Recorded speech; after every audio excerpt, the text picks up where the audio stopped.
La idea es hablar, como Pablo ha comentado, en el tema del cuidador, ¿no? Traer un poco cuáles serían esas vulnerabilidades a las que está expuesto el cuidador y también cuáles son las fortalezas, los recursos que un cuidador familiar tiene y que le puede ayudar a enfrentar, ¿no? Y a minimizar las consecuencias del cuidado, ¿no?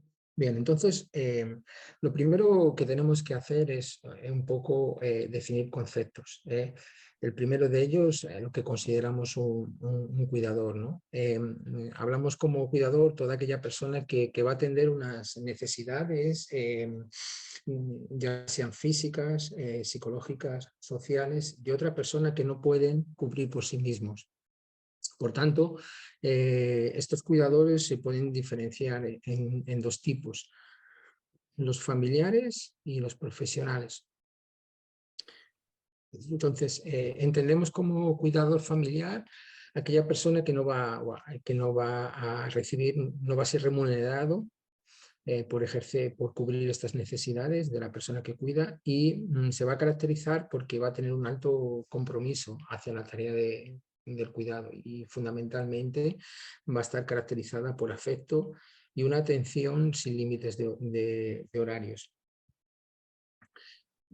Básicamente, el cuidador familiar o este cuidado es brindado por los propios familiares, amigos, vecinos.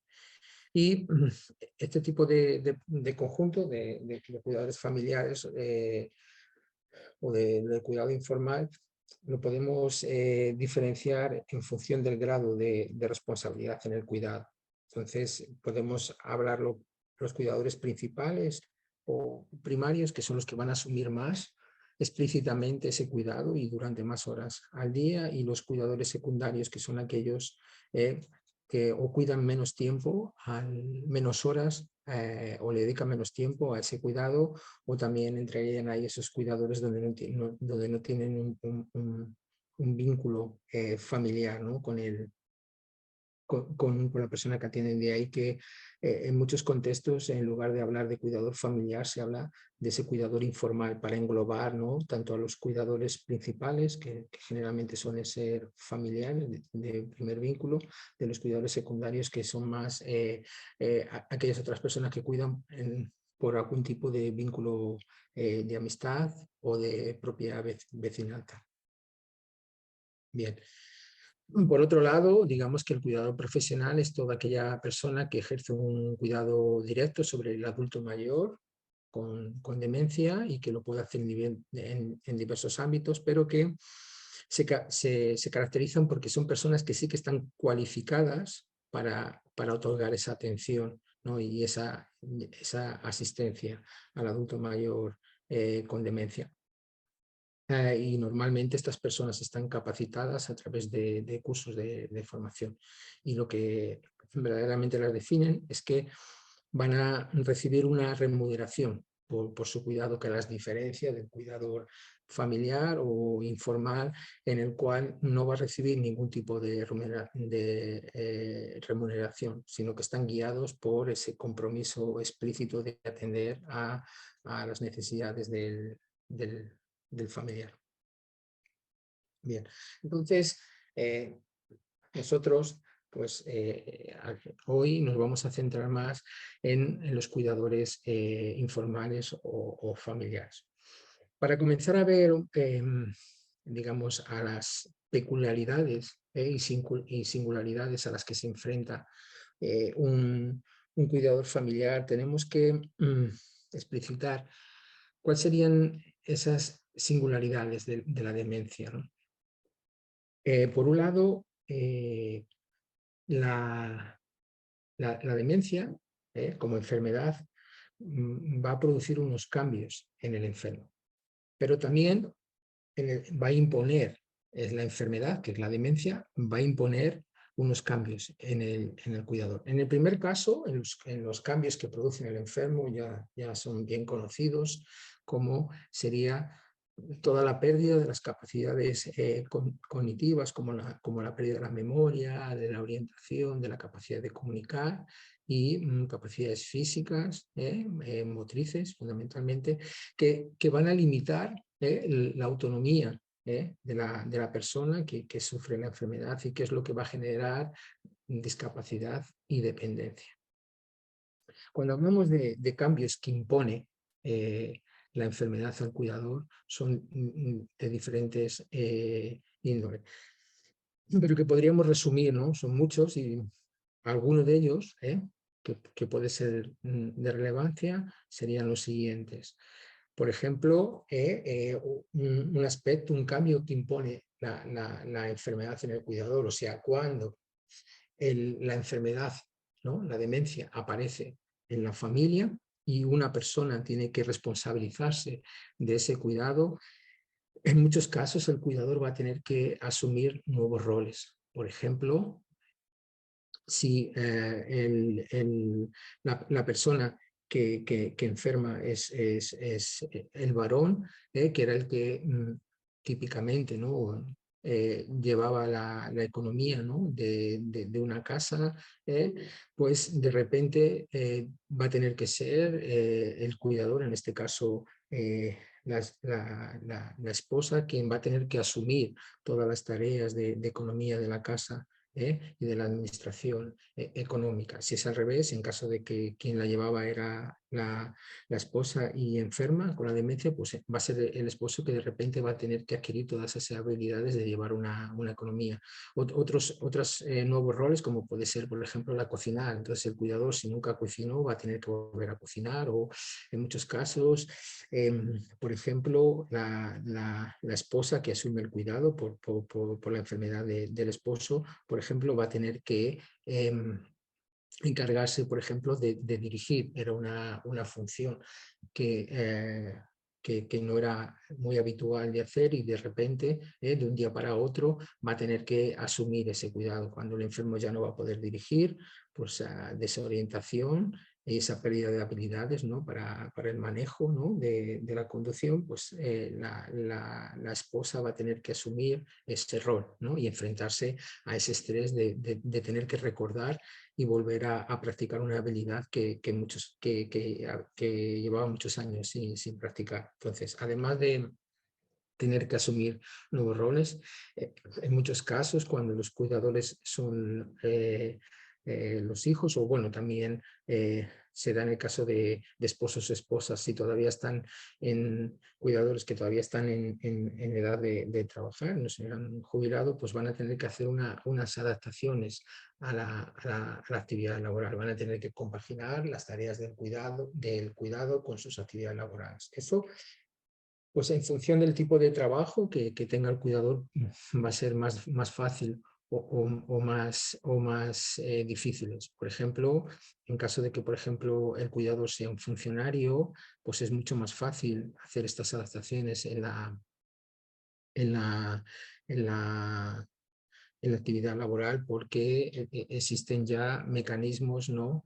para que puedan compaginar y conciliar, ¿no? la labor tanto profesional como la del cuidado, y dentro de su trabajo existen pues una serie de disminuciones de la jornada laboral para que lo pueda hacer, pero el problema lo tenemos cuando es un trabajador autónomo o están trabajando en una empresa que es mucho más difícil conciliar, ¿no? la labor del cuidador con la del trabajo, y eso hace que esta actividad le genere también ciertos percepción de estrés, ¿no? Se van a tener que enfrentar, ¿no? a una disminución de sus actividades de ocio, ¿no? Porque las necesidades de ofrecer un cuidado al familiar enfermo, pues va a implicar que actividades de ocio que hacía, pues deje de hacerlas, ¿no? O va a implicar en muchos casos un importante deterioro de las relaciones personales y familiares, ¿no? Y bueno, pues hay muchas evidencias que demuestran los conflictos no solo dentro de la familia, sino también de la pareja, a medida que un cuidador tiene que asumir el cuidado de su familiar enfermo. Y otro importante cambio es que cuando no se manejan bien todas estas imposiciones, ¿no? Todos estos cambios que la enfermedad provoca en el cuidador, en muchos casos va a repercutir en la disminución, ¿no? de su autoestima. Bien, pues digamos que esta necesidad de tener que cuidar a, a una persona que va a perder todas sus capacidades, ¿no? Para desempeñar sus actividades, su autonomía, va a implicar un rol a ese cuidador familiar que lo va a someter a unas situaciones que en muchos casos son percibidas como una actividad muy intensa, constante y cambiante, que le va a exigir una readaptación a las rutinas diarias y a una renuncia a desarrollar una vida personal adecuada y anhelada. Esto lo que va a suponer es que va a situar al cuidador en una situación de alta vulnerabilidad y estrés que le puede generar una sobrecarga, ¿no? Entonces, entendiendo por sobrecarga esa percepción de sentirse desconcertados, atrapados, resentidos y víctimas de la situación. En definitiva, digamos, la percepción que los cuidadores familiares tienen cuando tienen que ejercer esta actividad tan intensa de cuidar a su familiar es que sienten que esa situación de cuidados les sobrepasa y que no tienen, es decir, sobrepasa las propias habilidades que ellos perciben tener para poder hacer frente a esta demanda constante de la situación. Y esto es lo que se entendería como sobrecarga, ¿vale? Esta percepción de que la situación les sobrepasa y que no tienen recursos para enfrentar las demandas que el día a día le exige el paciente. Por tanto, esta percepción de sobrecarga, de no poder más, es una percepción intensa de estrés y esa percepción de estrés va a repercutir de una forma ostensible en el equilibrio psíquico del cuidador y de la propia familia. Y que a su vez, cuando se pierde este equilibrio en el cuidador, va a repercutir en la calidad de los cuidados que tiene que dedicarle al anciano, ¿no? con demencia. Entonces, por poner un ejemplo que en muchos casos utilizábamos cuando dábamos cursos, ¿no? Psicoeducativos o cuando le damos cursos educativos a los cuidadores, le ponemos un gráfico de este tipo, ¿no? Para que entiendan la dinámica en la que está metido el cuidador y que de alguna forma es necesario romper. Entonces, el cuidador, cuando ya lleva un tiempo sometido a esta situación intensa de cuidados, él percibe, ¿no? que el enfermo, que a pesar de su cuidado, el enfermo continúa deteriorado y que día a día se va deteriorando más y que por tanto eso va a exigir más de él porque va a necesitar más ayuda para poder cubrir las necesidades. Eso le deja nervioso, ¿no? Le genera ya una angustia, ya le rompe ese equilibrio psíquico, y por tanto lo que hace el cuidador es dedicarle más esfuerzo al cuidado, y por tanto eso lleva a una percepción mayor de cansancio y de nerviosismo, que lo que va a hacer, por ese agotamiento mental y físico que tiene, que le va a dedicar a veces inconsciente, una peor atención. Se le comienzan a, a disminuir la calidad de sus cuidados y eso a su vez hace que aumente la percepción. Entonces el cuidador cuando llegue en esta situación de estrés está metido en una dinámica que es bien perjudicar y que cuando ya está en esta situación de estrés el desequilibrio psíquico aumenta día a día. Bien, entonces cuando el paciente, el cuidador se siente sobrecargado, se ha demostrado que puede experimentar un conjunto importante de consecuencias negativas, que pueden ser en diferentes esferas. Puede ser a nivel físico, porque presentan muchas más cefaleas, problemas de insomnio, infecciones cutáneas, se descompensan de la diabetes, de la hipertensión, de las enfermedades previas que podría tener. Pero también, y las más conocidas, serían todas las consecuencias psíquicas que tiene, o sea, que le provoca, ¿no? esta situación de sentirse sobrecargado, ¿no? Conductas de agresividad, de irritabilidad, de aumento de síntomas de ansiedad, de depresión. Incluso se han descrito el pensamiento de ideas suicidas o incluso el ejercer conductas de abuso, de violencia hacia el familiar que cuidan. Bien, pero también se han descrito consecuencias a nivel sociofamiliar, ¿no? Como por ejemplo aumento de percepción de aislamiento y soledad, las disminuciones de actividades de ocio que comenté, todos los problemas laborales generados por tener que atender cada vez más al familiar.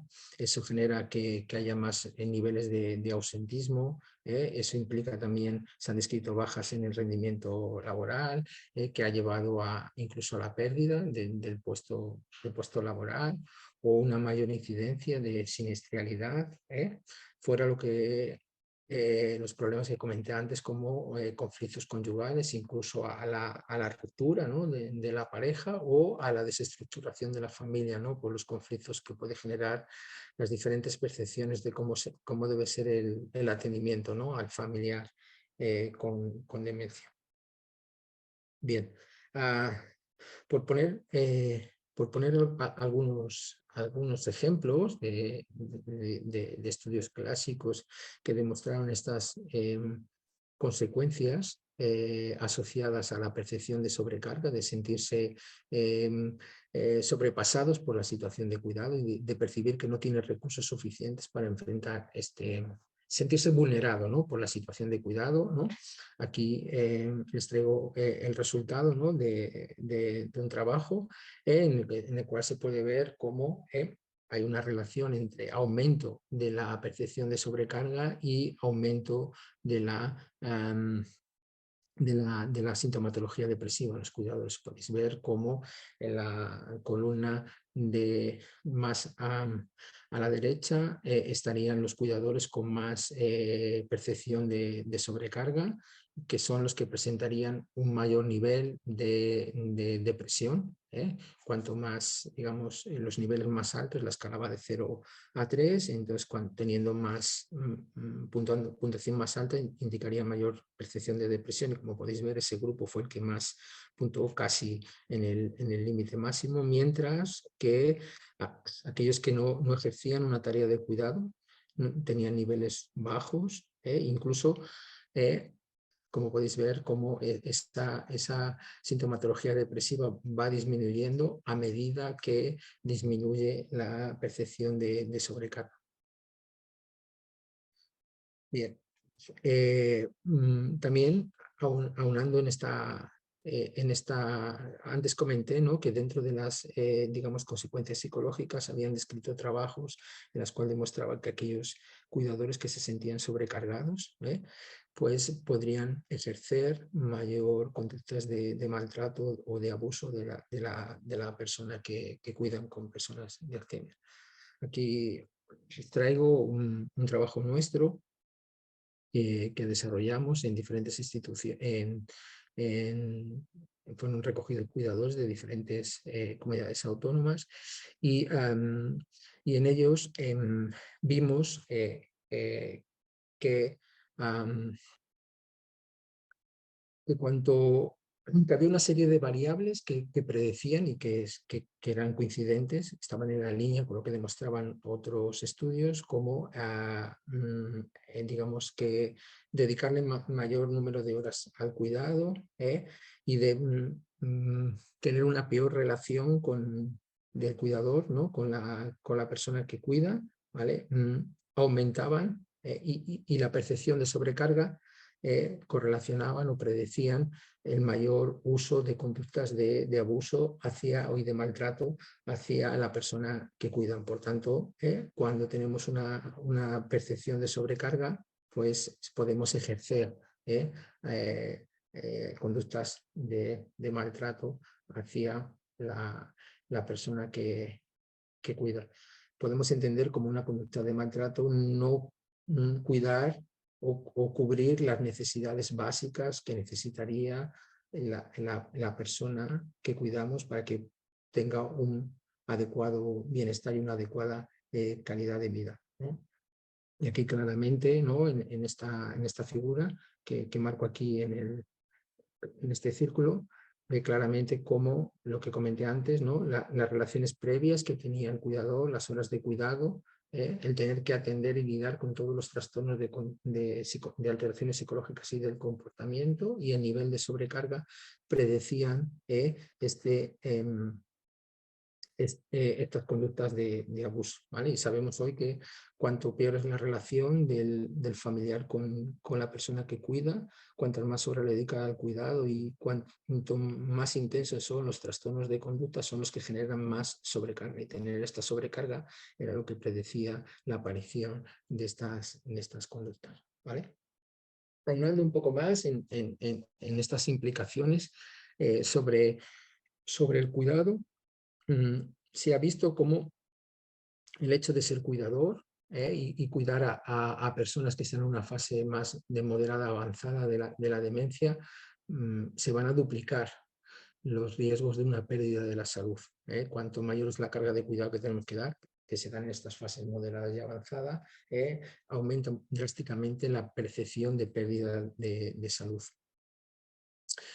Así se ha visto que aquellos cuidadores con alta percepción de sobrecarga frente a los que tienen una baja percepción de sobrecarga o a los que no son cuidadores, aumenta un 12% el riesgo de accidentes cerebrovasculares. Entonces, un cuidador que cuida de un familiar con una fase más avanzada que va a necesitar una mayor exigencia de atender a esas necesidades, aumenta bastante el riesgo de padecer accidentes cerebrovasculares por el estrés en el que está sometido. También eso hace con que disminuya su propio cuidado de su salud, eso hace que que visite menos al médico de atención primaria, incluso cuando se percibe con la presencia de síntomas somáticos. Esto lo hemos visto en un estudio que estamos elaborando, donde los cuidadores, a pesar de percibirse que están teniendo más síntomas somáticos, iban menos, ¿no? al médico, ¿no? Descuidaban su cuidado para poder cuidar adecuadamente a las exigencias de las necesidades que tenían que atender de su familiar. Esto todo explica diferentes estudios que han demostrado cómo una alta percepción de estrés se asocia con un aumento importante de la mortalidad de los cuidadores. Incluso hay estudios, ¿no? Como el clásico de Sur, que demuestra que pasar un tiempo importante con percepción de alto estrés aumentaba en un 63% la mortalidad de esos cuidadores. Solo por poner un ejemplo, siempre suelo colocar esta información que me relató un familiar cuando, bueno, durante varios años ejercí, ¿no? Como trabajé en una asociación de Alzheimer, y convivíamos con los pacientes y familiares, y recordé, ¿no? Siempre cuando tuve esta conversación la grabé y siempre la utilizo para, ¿no?, ejemplarizar cómo los cuidadores tener que que atender y esa presión de tener que atender continuamente a las necesidades y de tener bien atendido al cuidador hace que se despreocupen de su propia salud. Y en muchos casos explica por qué a veces mueren antes los cuidadores que el propio enfermo con la demencia, ¿no? Como pueden ver aquí, ¿no? La hija relataba que un año antes de que mi madre muriera de enfermedad de Alzheimer, mi padre fue diagnosticado de cáncer, hizo caso omiso de los síntomas durante meses porque estaba demasiado ocupado cuidando de mi madre y también el cuidado de su propia madre, ¿no? Porque a veces este era otro de los cambios que impone, ¿no? A veces un cuidador no solo va a tener que cuidar, ¿no? Como hijo va a tener que cuidar, o sea, cuida de su madre, tiene una edad mucho más avanzada, pero también va a tener que cuidar, por ejemplo, de su esposa, que digamos, que ha tenido una enfermedad, tiene una demencia. Y por tanto, la hija decía, ¿no? que ella estaba convencida de que la enfermedad, ¿no? La demencia, causó tanto la muerte de mi padre como la de mi madre. Entonces, para que ejemplarizar, esta es una de las realidades en las que se encuentran, ¿no? los cuidadores. Entonces, como intentando por qué, ¿no? Se produce, ¿no? esta sobrecarga de los cuidadores familiares, ¿no? a la hora de ejemplarizar más esas fortalezas y vulnerabilidades del cuidado, tenemos que recurrir a algún modelo que nos traten de explicar, ¿no? este proceso que genera sobrecarga a los cuidadores. Uno de los modelos que más se han utilizado es el modelo del proceso de estrés de Perlin y colaboradores, ¿no? que intenta de explicar cómo es ese proceso de estrés en los cuidadores, ¿no? Entonces, Perlin viene a considerar que el estrés en los cuidadores y por tanto la sobrecarga que se va a generar en ellos es un proceso complejo y dinámico de diferentes variables que van a interactuar entre ellas y que son las que van a provocar, ¿no? esa percepción de agotamiento, de no poder más y de no tener los recursos suficientes como para enfrentar esa situación y sentirse sobrecargados, estresados y generar esas consecuencias, ¿no? Entonces, dentro de esas variables, impone un conjunto de variables, como eran consideradas variables sociodemográficas, edad, sexo, educación, etcétera, variables contextuales del cuidador, que ahora detallo alguna más, unos estresores primarios y secundarios, una serie de variables mediadoras o moduladoras que van a mediar en esa percepción de los estresores primarios y secundarios, y por último unas consecuencias. Esquemáticamente sería de esta forma. Tendríamos esas variables contextuales que, como estado socioeconómico, el género, la edad, como comenté antes, estresores primarios que son los propios del enfermo, como son las características del enfermo, el deterioro cognitivo que tiene, digamos, discapacidad funcional que tiene, los diferentes problemas de conducta que genera la propia enfermedad. Ahí estarían estresores primarios, todo lo que tiene que ver con situaciones del cuidado, como el número, digamos, las horas que tiene que dedicarle al cuidado y cuánto tiempo dura ese cuidado, ¿no? A veces estamos hablando que son varios años. El número de tareas de cuidar, que esto tiene que ver en función de la gravedad de la demencia. Cuando es en una fase leve son pocas las tareas de cuidado que tiene que ejercer, mientras que cuando están en la fase severa son muchas las tareas del cuidado. Como estresores secundarios, pues aquí estarían todas estas otras variables relacionadas, ¿no? Como pueden ser, por ejemplo, los problemas económicos, los conflictos familiares que pueden surgir por las tareas del cuidado, el tema de aislamiento social que genera el cuidar de una persona con demencia, la percepción que puede tener de cómo ha reducido su calidad, ¿no? de vida, y también estarían ahí serían estresores secundarios, toda la interferencia que esas tareas del cuidado ejercen sobre su actividad profesional, ¿vale?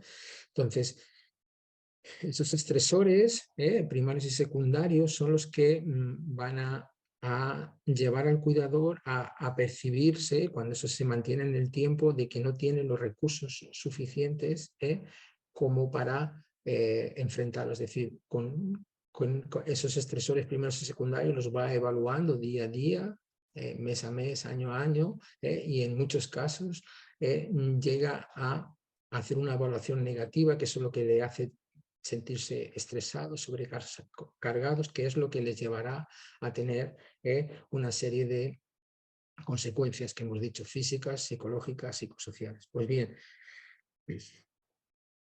estos estresores o la percepción que al final yo voy a hacer de que una tarea del cuidado se convierta en un estresor, o otras actividades que yo hago que tienen que ver con mi relación con familiares, sociales, del trabajo, se conviertan en estresores, van a venir mediadas por una serie de variables de diferente índole, que son las que van a potenciar que una tarea se convierta antes en un estresor o que no se convierta en un estresor, solo que llamamos esas variables mediadoras o moduladoras, ¿no?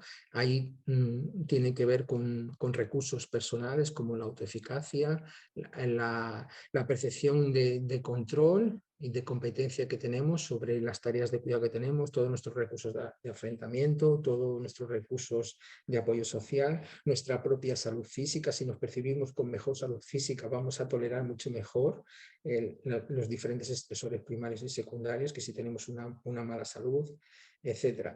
Digamos, las experiencias positivas que yo pueda sacar del cuidado, o si esas experiencias son más negativas que positivas, estas variables son las que van a hacer con que estos estresores se perciban con mayor fuerza o con menor, ¿vale? Entonces, estas variables moderadoras son las que se van a convertir en variables vulneradoras o, digamos, o variables de protección, que lo que va a hacer es que no nos sintamos sobrecargados, a pesar de tener que cuidar de personas con una demencia más avanzada, y por tanto, si no nos sentimos sobrecargados, pues no vamos a tener las consecuencias psicológicas, físicas asociadas a la sobrecarga, ¿vale? Entonces estas variables van a actuar en diferentes momentos. Hacer que las tareas del cuidado sean percibidas como estresores primarios, o las otras variables relacionadas asociadas secundariamente con el cuidado también se perciban o no como estresores, o incluso cuando un cuidador se siente ya sobrecargado, hay alguna de esas variables que van a permitir que, a pesar de estar sobrecargado, no sienta las consecuencias físicas o psicológicas o psicosociales. Bien. Entonces, desde este modelo sí que podemos trabajar y, digamos, exponer cuáles han sido esas fortalezas y vulnerabilidades que se han asociado con la tarea del cuidar. Por ejemplo, se ha visto, por ejemplo, que tener un sentimiento de control sobre las tareas del cuidado que yo hago se ha relacionado con un menor desajuste psicológico y también con una menor sobrecarga. Por ejemplo, en un estudio clásico, en este caso se vio cómo aquellos cuidadores que tenían mayor percepción de control, tenían sobre lo que estaban haciendo, pues tenían, a la hora de enfrentarse con los problemas de conducta, tenían un menor desajuste psicológico. Como podéis ver aquí, esto es un efecto de moderación, y se puede ver que el aumento de tener que lidiar con, o sea, cuando el cuidador tenía que lidiar con los familiares con demencia que tenían altos trastornos de conducta, solo se generaban más sobrecargas cuando en aquellos cuidadores que tenían bajo control sobre la tarea de cuidar esos trastornos de conducta. Entonces, en este caso, tener una percepción de mayor control te ayuda a tolerar mejor las alteraciones de conducta, sabiendo que las alteraciones de conducta es uno de los mayores predictores de la sobrecarga. Como podéis ver en este otro gráfico, ocurrió lo mismo, ¿vale? Entonces, cuidar de de personas de familiares con demencia, aquellos cuidadores que tenían un mayor percepción de control, ¿vale? Perdón, que tenían una menor percepción de control, tenían un mayor desajuste. Ahí lo tenéis. Perdón. Aquí en este gráfico está relacionado con la sobrecarga, ¿vale? El sentirse sobrecargado, ¿no? Y sobrepasado de esa tarea. Entonces, aquellos cuidadores que se sentían, que tenían menor control sobre las tareas de cuidar, pues eran los que presentaban un mayor desajuste psicológico. Por tanto, esta es una de las fortalezas del cuidado, tener control sobre aquella tarea que yo tengo que cuidar. Bien, entonces, en otro trabajo relacionado con esto, nosotros también hemos publicado algunas evidencias relacionadas con en esta misma línea, ¿no? En la cual también demostramos que aquellos cuidadores que tenían un mayor locus de control, una mayor contingencia, es decir, que percibían que aquello que hacían tenía que ver con sus capacidades, que se sentían más autoeficaces y que pues eso predijo el nivel de sobrecarga que iban a tener, de tal forma que aquellos cuidadores que presentaban una mayor creencia sobre el control que tenían sobre lo que estaban haciendo y se sentían capacidades como para hacerlo, se sobrecargaron menos que aquellos cuidadores que tenían un locus de control y una autoeficacia más baja. Por tanto, aquí podemos ver que si nosotros colocamos control en las personas sobre lo que están haciendo y les damos una percepción de mayor autoeficacia, pues vamos a conseguir que se sobrecarguen menos, que perciban los estresores primarios y secundarios como menos sobrecargantes, ¿vale? Bien. Otros estudios también han demostrado que el tipo de estrategia de enfrentamiento que pongamos en marcha a la hora de enfrentar los estresores primarios y secundarios también se han relacionado con diferentes niveles de sobrecarga. En concreto, bueno, existen muchas estrategias de enfrentamiento, muchos modelos, ¿no? Pero en general vienen a hablar que habría dos tipos de enfrentamiento.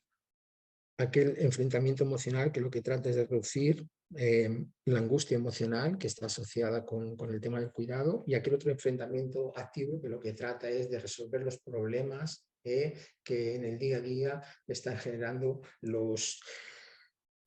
el familiar que tienen que cuidar. Bueno, pues se ha visto que cuando se utilizan esas estrategias de enfrentamiento emocional, eso es asociado con una mayor presencia de sobrecarga, y algunos estudios han visto que hay unas diferencias de género, ¿no? Asociadas, ¿no? a la sobrecarga, viendo que aunque no hay una unanimidad en todos los estudios, pero se ha visto que las mujeres hacen más uso de estas estrategias centradas en la emoción.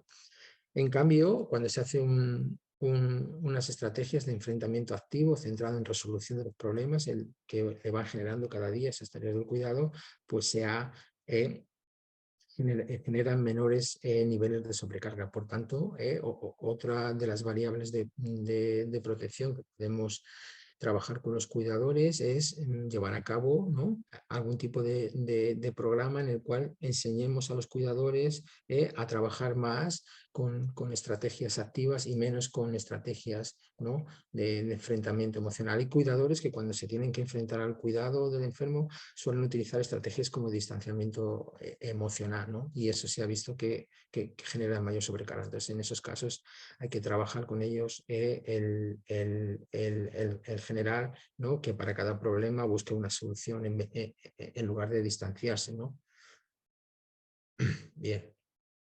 Bueno, entonces, relacionado con estos, digamos, recursos internos que tenemos para enfrentar, ¿no? esos estresores primarios y secundarios que nos genera la tarea del cuidado, se ha visto que existirían o que hay algunos cuidadores que tienen una especie de fortaleza especial que tiene que ver con la resiliencia o con el optimismo que les permite, como he comentado, adaptarse a esos estresores primarios y secundarios y percibir con actitudes más positivas las tareas del cuidado, resistir mejor, incluso mantener un funcionamiento adaptativo a pesar de cuidar pacientes que en muchos casos pueden tener importantes alteraciones psicológicas y del comportamiento, ¿no?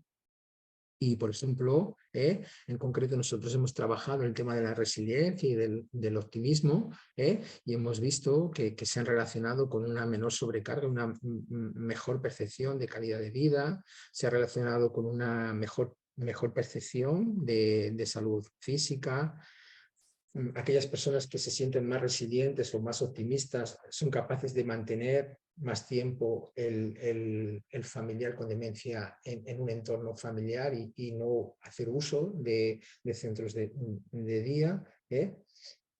Se ha relacionado con menor depresión y sobrecarga, incluso con menores conductas de abuso. Voy a poner algunos resultados relacionados con estas variables que acabo de describir de estudios nuestros. Por ejemplo, nosotros demostramos, ¿no?, que el sentirse, ¿no?, o el tener una creencia optimista, una expectativa optimista sobre los resultados de nuestras tareas del cuidado se relacionó con mejor percepción de calidad de vida.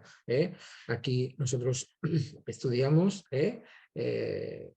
una muestra de cuidadores y los dividimos en aquellos que se consideraban optimistas frente a los que no se consideraban optimistas. A pesar de que ambos grupos cuidaban el mismo, el mismo tipo de pacientes, es decir, que tenían aproximadamente el mismo nivel y grado de demencia, aquellos cuidadores que se percibían a sí mismos como optimistas se percibían a sí mismo con una mejor calidad de vida física, psicológica, social y emocional dentro de un modelo de la definición de calidad de vida dentro de la Organización Mundial de la Salud, ¿no?, que lo diferencia en esos niveles, ¿no?, de calidad de vida. ¿Vale? Y bueno, hicimos un análisis, ¿no?, también a través de modelos de regresión para saber la cantidad, ¿no?, que el optimismo podía predecir, ¿no?, esa percepción de salud física, y vimos que el optimismo por sí solo era capaz, ¿no?, de percibir bastante, ¿no?, la percepción, ¿no?, de esos diferentes niveles de calidad de vida. Por tanto, generar, digamos, una actitud optimista sobre las tareas de cuidado que ejerce y sobre el éxito que supone realizar esas tareas, que no va a ser evitar que el paciente no se deteriore, sino que a pesar de su deterioro consiga tener un bienestar psicológico y una buena calidad de vida. Generar esas actitudes de optimismo hace con que los cuidadores se sobrecarguen menos y que perciban una mejor calidad de vida. En este otro estudio fue donde nosotros demostramos que aquellos cuidadores que tenían esta expectativa de optimismo, que se sentían optimistas sobre que iban a tener éxito, ¿no?, en el cuidado del paciente con demencia, demostramos que este tipo de cuidadores que se sentían optimistas predecía si los cuidadores iban a seguir en el cuidado del hogar, en el cuidado familiar, en su entorno más familiar, o iban a buscar centros de día, ¿no? Entonces, de tal forma que hicimos lo mismo, ¿no? Comparamos a aquellos cuidadores que tenían a su familiar en un entorno familiar, lo cuidaban en casa, frente a aquellos cuidadores que recurrían a los centros de día, y vimos que a pesar de cuidar pacientes similares, los optimistas eran los que cuidaban más tiempo en casa al familiar con demencia frente a los menos optimistas que derivaban, ¿no?, su cuidado a los centros de día. Lo importante es intentar explicar por qué ocurría esto, ¿no? Entonces, nosotros lo que comprobamos es que, como había dicho, el optimismo predecía, ¿no?, si se va a usar un centro de día o no. Y el problema es explicar el mecanismo por el cual ocurría esto, ¿no? Y nosotros lo que vimos, lo que observamos, es que las personas menos optimistas se van a sobrecargar más porque van a sentir que no están teniendo éxito en el cuidado, porque perciben que a pesar de las horas que le dedican al cuidado, los pacientes o los familiares con demencia se siguen deteriorando, y a veces se deterioran rápidamente, ¿no? Y esa mayor percepción de sobrecarga era los que les llevaban a buscar un centro alternativo para el cuidado, ¿vale? Eso es, por tanto, la sobrecarga es la que mediaba. Si lo llevamos entendiendo a la práctica este modelo, si nosotros generamos optimismo o una expectativa de optimismo en una persona, esta persona siempre va a tener más probabilidad de no sobrecargarse tanto, y al estar menos sobrecargada no va a buscar centros de día que le ayuden en el cuidado del paciente y lo mantenga más tiempo en casa, ¿vale? Pero este optimismo no solo se relacionaba con que generaba menos sobrecarga a los cuidadores, sino también que generaba menos depresión, ¿vale? Entonces, o al contrario, una persona que era menos optimista va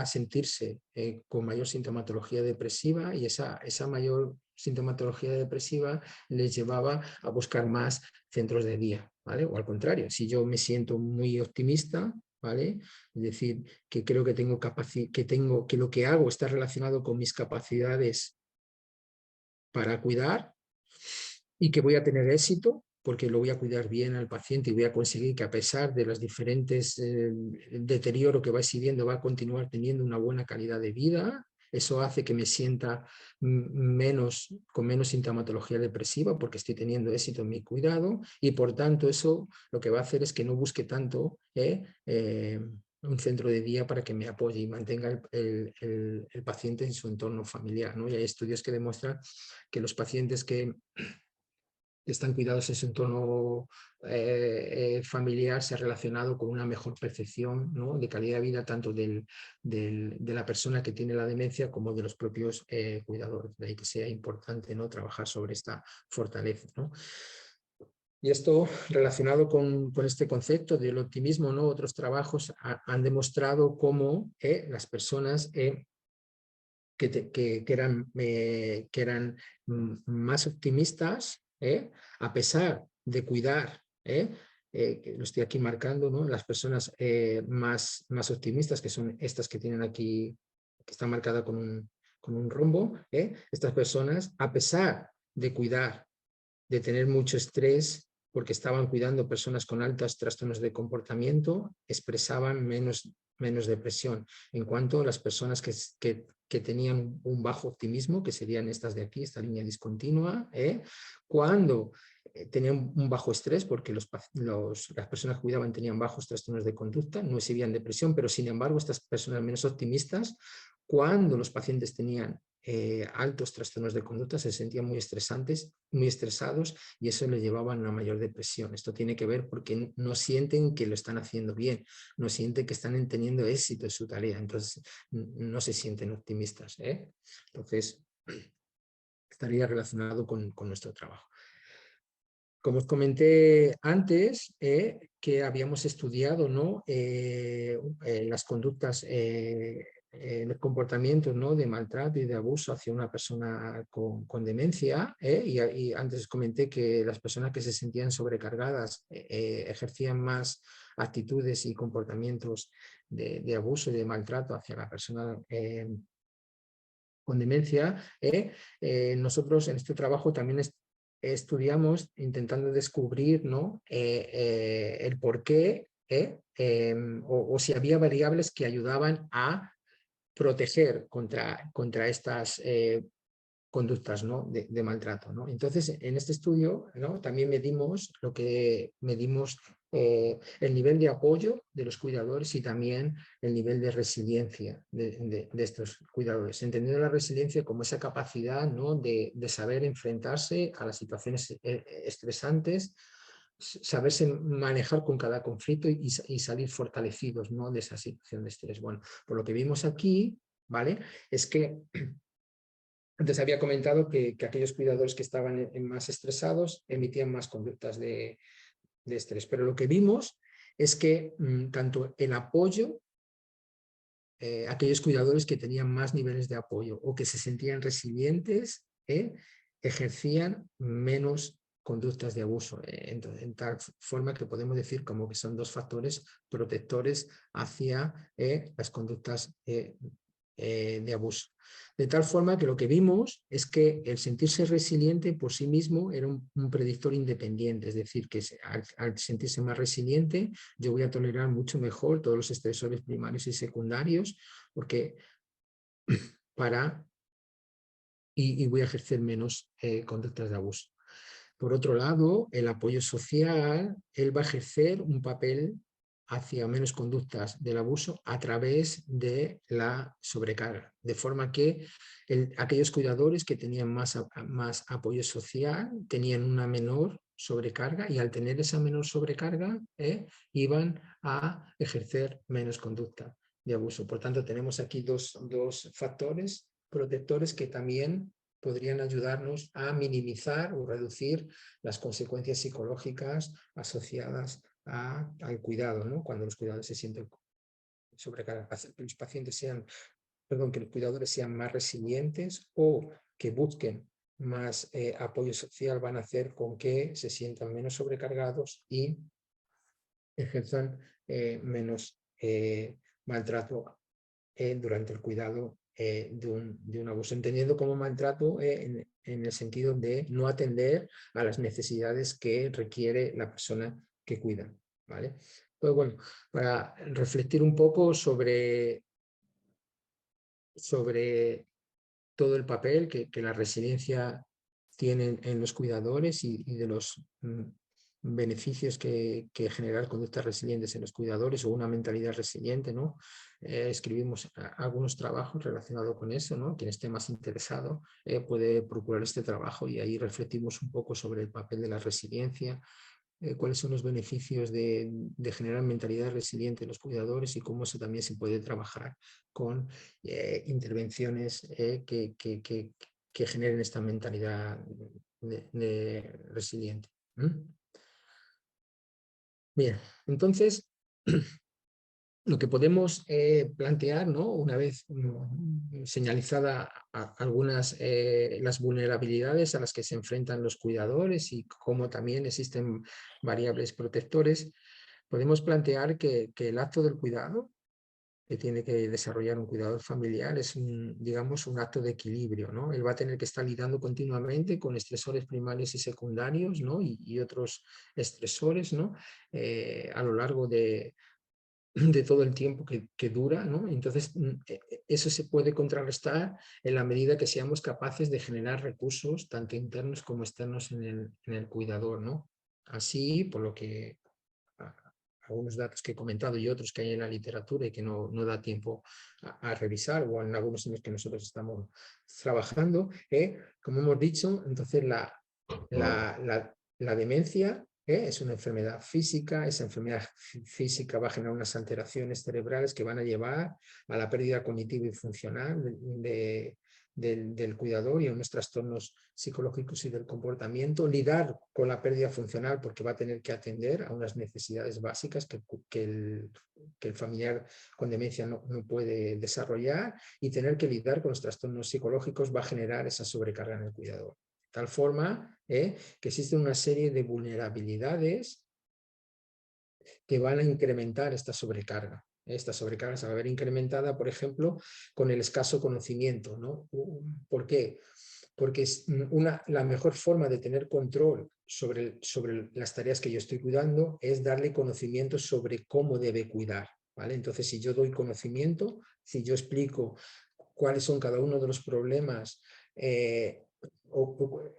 cuáles son cada una de las alteraciones cognitivas, comportamentales y funcionales que genera la demencia y cómo atender a cada una de esas demencias, es más fácil generar un control, un locus de control interno y por tanto generar más autoeficacia sobre lo que está haciendo y creerse que sí que tiene capacidades para poder hacer eso, ¿vale? También entonces tener bajo escaso de conocimiento, una mala salud, sentirse culpable porque no está haciendo bien su cuidado, porque a pesar de todo el tiempo que le dedica al cuidado, el paciente o la persona con demencia continúa deteriorándose, ¿vale? Tener una mala relación con la persona que se cuida o utilizar estrategias, digamos, disfuncionales de enfrentamiento, como es aquellas centrarse en la emoción, hemos visto que son variables vulnerables. También hemos visto que existe otro conjunto de variables, llamémoslas fortalezas, ¿no?, que parece que protegen contra la sobrecarga y las consecuencias, como por ejemplo tener conocimiento y habilidades del cuidado. Eso lo que nos va a llevar es a un mayor locus de control sobre lo que estamos haciendo y percibirnos con mayor autoeficacia y con mayor capacidades para desarrollar esas tareas del cuidado. Por tanto, vamos a pensar que vamos a tener éxito en nuestro cuidado y que nuestro paciente y que nuestro familiar con demencia, a pesar de ir progresando por la enfermedad, se va a sentir bien cuidado y va a tener una buena calidad de vida y un buen bienestar psicológico, ¿vale? Si nos sentimos resilientes, que vamos a saber adaptarnos a cada uno de los problemas que nos plantee el familiar. Eso también hemos visto que es una fortaleza y va a disminuir esa percepción de sobrecarga. Hemos hablado también, he comentado, el buscar enfrentamientos centrados en la resolución de problemas, un enfrentamiento activo, no tanto emocional como comenté antes, dar apoyo social o tener una buena relación con el familiar o sentirse con buena salud, ¿vale? También son fortalezas y que van a disminuir esa sobrecarga del cuidador. Hay otras fortalezas que nosotros estamos trabajando y que no he traído aquí porque en este momento estamos elaborando esos trabajos, a enviarlos pronto a revisión, que tienen que ver con el concepto de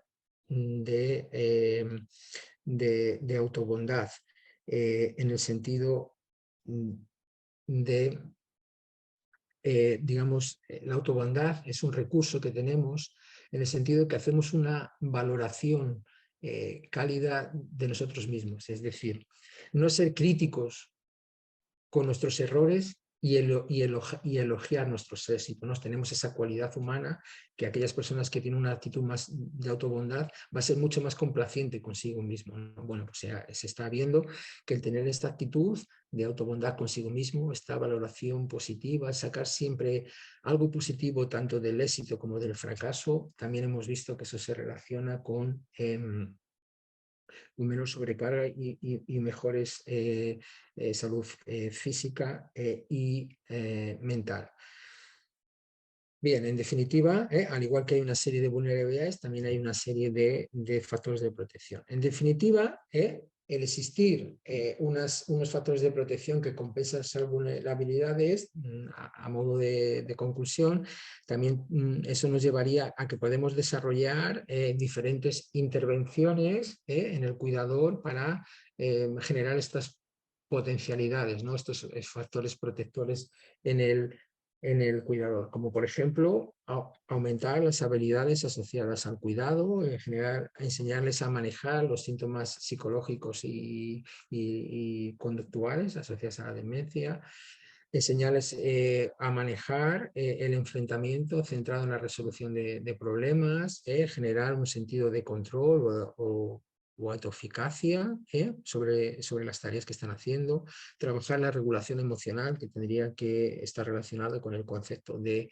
autobondad que les he comentado antes y de autocompasión, intentar por diferentes estrategias, ¿no? Y diferentes intervenciones psicológicas como las terapias cognitivas comportamentales, por ejemplo, intentar reducir la depresión y la ansiedad de los cuidadores, porque si mejoramos esa percepción de salud, pues se van a sentir mejor para continuar, le van a continuar prestando atención a esas tareas y eso les hace sentirse mejor. Hemos visto que en muchos casos las propias tareas de cuidado generan conflictos en la familia y en la pareja, por tanto hay que manejar esas interacciones sociales en diferentes intervenciones para que sepa lidiar con enfrentar, ¿no? Ese tipo de conflictos. Y por tanto, ¿no? el dar un adecuado apoyo profesional a los cuidadores va a sentirse mejor. Entonces, como conclusiones, hemos comentado que digamos, la persona que tiene una demencia y tener una discapacidad y dependencia va a generar que otra persona vaya a tener que atender y cubrir esas necesidades y que por tanto eso es una situación muy constante y exigente, ¿vale? Y que esa situación cuando se percibe que uno no tiene los recursos suficientes va a generar unos problemas psicológicos, físicos y sociales y que en muchos casos puede llevar a una muerte prematura del cuidador, que existen esos factores de vulnerabilidad que van a incrementar la sobrecarga y las consecuencias negativas del cuidado, pero también, ¿vale?, que existirían factores protectores que permiten mitigar la sobrecarga y las consecuencias negativas del cuidado y que por tanto sobre esos factores protectores podemos generar diferentes programas de intervención que ayuden al cuidador. Muchas gracias. En realidad nosotros no hemos hecho nunca digamos, un estudio epidemiológico en el sentido de sacar el perfil del cuidador, pero sí que es verdad que en España ya hay estudios en esta dirección y que más o menos van en la misma línea de la mayoría de estudios que se han hecho en el mundo. Hasta ahora, después especifico esta idea. Hasta ahora, el perfil característico es que normalmente el cuidador familiar es una persona de género femenino, generalmente o esposas o hijas de los cuidadores. Normalmente las hijas suelen ser de mediana edad, en torno a los 50, 50 y pocos años. En muchos casos son de clase, una renta media baja. Tienen que, debido a su clase social, van a tener que en un primer momento conciliar el trabajo con el cuidado, pero en muchos casos tienen que dejar el trabajo porque no tienen recursos como para contratar una persona que les ayude en ese cuidado. En cuanto a los recursos económicos que tienen que aportar en el cuidado, a veces se exceden digamos, de sus propios recursos, con lo cual, como he dicho, eso no les permite contratar a una persona y tener que echar mano de otros familiares que les ayuden en ese cuidado. En definitiva, son las variables más importantes. Son muchos datos epidemiológicos, un porcentaje que ahora no lo recuerdo bien, pero en definitiva es este perfil. Lo que estamos viendo ahora, y con esa, digamos, hay un mayor conocimiento sobre la demencia y las consecuencias de la demencia y la necesidad de cuidar al enfermo y cuanto más precoz posible. Por lo que se está viendo es que el perfil de cuidadores está cambiando en el sentido que, digamos, los cuidadores hombres también están aumentando en ese perfil. Porque saben ya y ha cambiado la estructura familiar, ya en muchas familias, tanto en una pareja, tanto el hombre como la mujer trabaja, por tanto, cuando enferma familiar, lo que ocurría antes que, por ejemplo, si el hombre trabajaba y enfermaba el padre o la madre de esa persona, sería la esposa quien se tenía que cuidar, ¿vale? Porque ella no trabajaba y entonces asumía ese cuidado. ¿Qué ocurre ahora? Como los dos trabajan, si en el caso de los padres son del varón quien enferman, pues él mismo va a tener que asumir esos cuidados porque su pareja también está trabajando, entonces tienen que compaginar. Entonces eso está haciendo que, digamos, el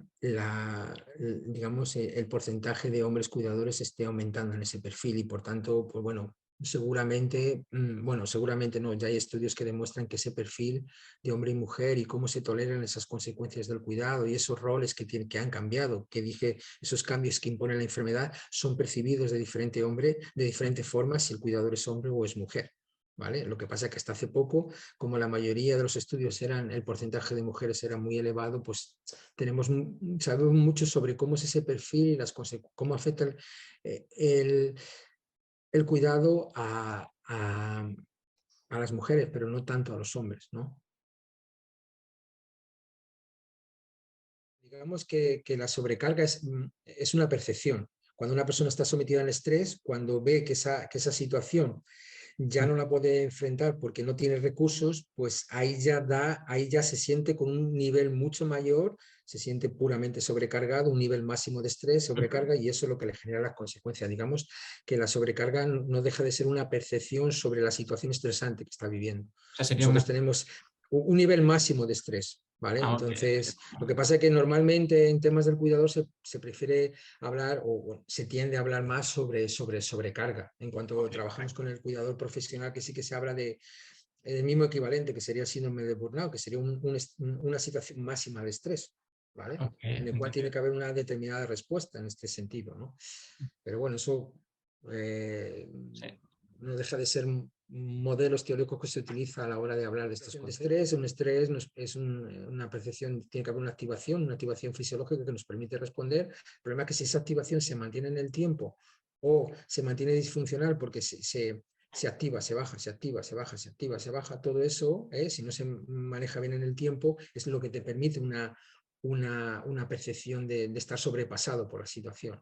Si a medida que yo me siento estresado, si un cuidador, es decir, un tema importante en los cuidadores es parte desde el primer momento o cómo enfrentar mejor todas estas experiencias del cuidado, estos procesos de estrés y no llegar a que la persona se sobrecargue. Desde mi experiencia, cuando trabajé durante un tiempo bastante con los cuidadores, incluso antes de comenzar a hacer investigaciones, es que lo que no podemos esperar es que ya el cuidador se sienta sobrecargado, porque ahí ya nuestra capacidad de acción disminuye, ¿vale? Porque digamos que el propio cuidador está menos abierto a generar cambios y ya cada vez está más dedicado al cuidado del enfermo. Entonces, tenemos que pensar que el cuidador y la enfermedad es un binomio que camina juntos, ¿vale? Entonces, y sabemos claramente que la sobrecarga, parte de la sobrecarga del cuidador va a venir muy importantemente con los estresores primarios, es decir, tener que lidiar con las necesidades, tanto enfrentar cada una de las tareas de asistencia como tener que enfrentar los trastornos de conducta. Claro. Sí. Si nosotros, cuando se diagnostica una enfermedad a un familiar, a un cuidado, ¿no? Diagnosticamos la demencia en una familia y se trabaja ya psicológicamente en esa familia para que entiendan que tienen que asumir ese cuidado, porque claro, esa persona va a ir poco a poco perdiendo capacidades y va a tener que ir asumiendo ese cuidado. Por tanto, y a medida que van apareciendo los problemas, le vamos generando competencias en enfrentar y manejar cada una de esas situaciones, pues vamos a hacer con que esos estresores, cuando aparece el problema se va a activar, pero enseguida le vamos a generar un recurso si tiene una atención psicológica. Ahí, cuando vuelva a aparecer ese problema, ya va a saber cómo trabajarlo. Le vamos a ir dando capacidades para enfrentar cada uno de esos problemas. Entonces, eso lo que va a hacer es que le vamos a ir generando fortalezas continuas en el cuidador a medida que la propia enfermedad va progresando. Y eso, pues, se ve que los cuidadores están o llegan a fases finales de la enfermedad mucho menos estresados y con menores consecuencias. Nunca vamos a evitar que el cuidador no se estrese, porque la tarea de cuidar es estresante, pero si conseguimos que se estrese menos o que a pesar de que se estrese sepa manejar esas situaciones y que no llegue a percibirse sobrepasado, las consecuencias van a ser mínimas. Yo no voy a poder evitar en muchos casos que el cuidador se sienta deprimido, porque se tiene que sentir deprimido, tiene que sentirse porque está viendo cómo su familiar se está deteriorando. Pero lo que tengo que decir que esos sentimientos no impidan su funcionamiento, se adapte a esa situación y sepa cómo manejarla y sepa cómo salir de ella.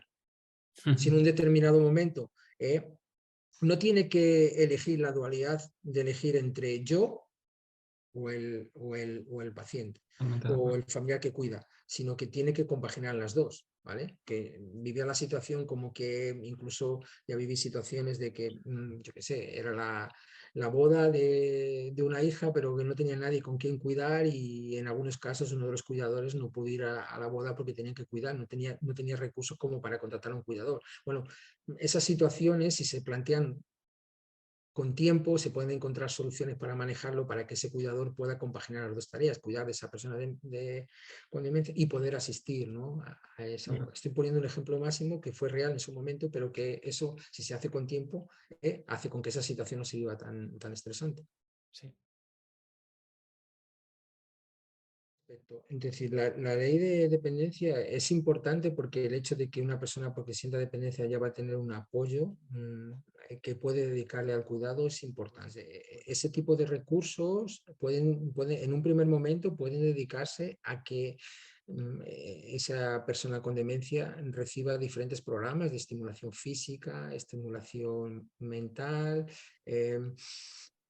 para que consigamos retrasar al máximo la progresión. Durante todo ese tiempo o las horas al día que esa persona va a un centro a hacer las actividades o recibe esa persona en casa, esas horas que el cuidador no está dedicado a tener esas necesidades de su familiar enfermo, las puede dedicar a sí mismo o también a buscar apoyo psicológico que le enseñe a manejar esa situación. Entonces, una de las cosas que se trabaja es que los propios cuidadores, desde que reciben el impacto del diagnóstico de un familiar con demencia, tienen que acostumbrarse o deberían comenzar a hacer un apoyo psicológico. Porque tener espacios para compartir las tareas del día a día y los problemas que se están enfrentando son espacios donde vamos a capacitar a los pacientes para generar recursos de enfrentar esos problemas y no esperar que ya se sienta sobrecargado sobre el problema, que no sepa cómo manejarlo y que ya no va a tener las capacidades, la mente abierta como para que podamos trabajar eso. Fenomenal. Sí, Ese es el problema. casi sería una Entonces manera es un cambio de paradigma que ya se está haciendo, ¿no? Entonces de... siempre tiene que haber aquellos centros especializados en unidades de demencia, ya existe, ¿no? El psicólogo que trabaja en conjunto con los neurólogos, los geriatras y los neuropsicólogos, entonces ya se hace una intervención, ¿no? Desde el primer momento del diagnóstico, donde se diagnostica, ya se comienza a trabajar con el familiar en cada momento. Y eso en su momento yo lo trabajé dentro del modelo en la institución que yo trabajé, en una asociación de Alzheimer, pues hacíamos eso. Nosotros, y lo veíamos, pasábamos con los familiares varios años y veíamos que hacer una intervención temprana ayuda al curso de la demencia y siempre demostraron tener una menor sobrecarga. Y si se sentían sobrecargados, rápidamente encontraban las estrategias como para salir adelante frente a aquellos cuidadores que cuando llegaban a nosotros ya estaban muy sobrecargados y ya era un trabajo, en muchos casos se conseguía ayudarles a disminuir esa sensación de sobrecarga, pero en otros casos no lo conseguíamos del todo, ¿no? Trabajamos desde el modelo de implicar a la familia en el cuidado, de hacer, es verdad que hay una persona que tiene que asumir ese cuidado, pero eso no quita que la familia esté implicada en el cuidado y que se comparta, que eso también hay estudios que lo demuestran y las propias experiencias, si se consigue que se comparta ese cuidado entre diferentes miembros de la familia y que se trabajen las posibles divergencias en el cuidado y en la toma de decisiones, se reduce mucho el estrés, porque digamos que los conflictos familiares a veces en estas situaciones de estrés ligadas al cuidado de un paciente con demencia se generan, sobresalen y se convierten en otro estresor secundario.